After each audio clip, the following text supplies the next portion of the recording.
JDU नेता का दावा, बीजेपी हाईकमान के संपर्क में नीतीश कुमार। जेडीयू अध्यक्ष ललन सिंह भी बीजेपी नेताओं के संपर्क में। लालू को भी लग रहा है डर, पलटी मार सकते हैं नीतीश कुमार। बिहार में फिर हो सकता है बड़ा बदलाव, बीजेपी का दावा, किसी भी दिन गिर सकती है उनकी सरकार।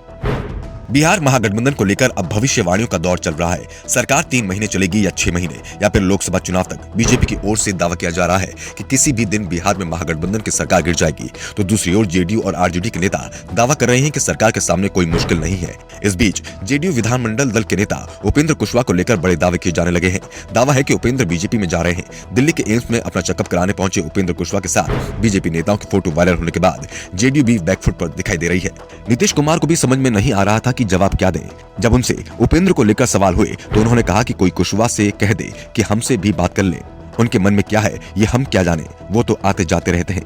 दूसरी ओर जैसे ही उपेंद्र कुशवाहा दिल्ली से पटना पहुंचे, बिहार की राजनीति में हलचल तेज हो गई। उपेंद्र की बीजेपी नेताओं के साथ वायरल फोटो को लेकर ही उनसे सवाल हुआ कि क्या वो बीजेपी नेताओं के संपर्क में हैं, वो बीजेपी में जा रहे हैं। उपेंद्र ने कहा कि बीजेपी के कुछ नेता मुझसे मिलने आ गए, तो इसमें क्या गलत हो गया जो इस छोटी सी बात का बतंगड़ बना दिया गया। उन्होंने बीजेपी में उनके जाने की बात सरासर गलत बताते हुए कहा, बात बीजेपी नेताओं के संपर्क की है तो बीजेपी के साथ लंबे समय तक काम किया है, ऐसे में बीजेपी नेता हमारे संपर्क में हैं, इससे इनकार नहीं कर सकता। मैं ही नहीं, जेडीयू का हर नेता बीजेपी नेताओं के संपर्क में है। कोई अगर कहता है कि वो गलत बोल रहा है तो ये सरासर झूठ होगा। जेडीयू में जो नेता जितना बड़ा है वो उतना ही ज्यादा बीजेपी के संपर्क में है, यानी जेडीयू के सबसे बड़े नेता नीतीश कुमार ही बीजेपी के सबसे ज्यादा संपर्क में बने हैं।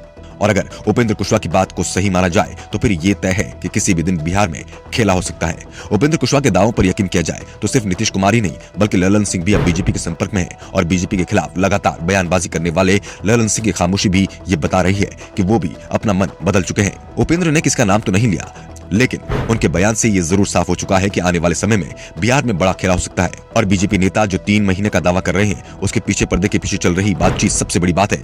लेकिन उपेंद्र की नाराजगी भी अपनी पार्टी से बनी हुई है। जेडीयू को लेकर जब उपेंद्र से सवाल किया गया तो उन्होंने कहा कि यह हमारी चिंता का विषय है कि जेडीयू लगातार कमजोर हो रही है। मैं उसकी मजबूती के लिए लगातार प्रयास कर रहा हूँ। अगर पार्टी की कमजोरी को लेकर कोई बोल रहा है तो इसका अर्थ कुछ और नहीं निकाला जाए। कुशवाहा ने आगे कहा कि मेरी पार्टी के जो भी नेता है उनसे पूछ लीजिए, अधिकांश लोगों की एक ही राय है, वे लोग मीडिया के सामने नहीं बोलेंगे लेकिन व्यक्तिगत तौर पर बता देंगे। उन्होंने कहा कि जेडीयू बीमार है, इसे स्वीकारना होगा, जब स्वीकार करेंगे तभी तो इलाज होगा।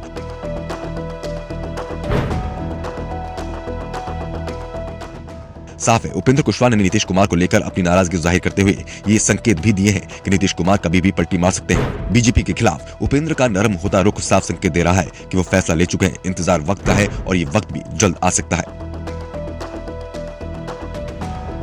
Bureau report, the such India.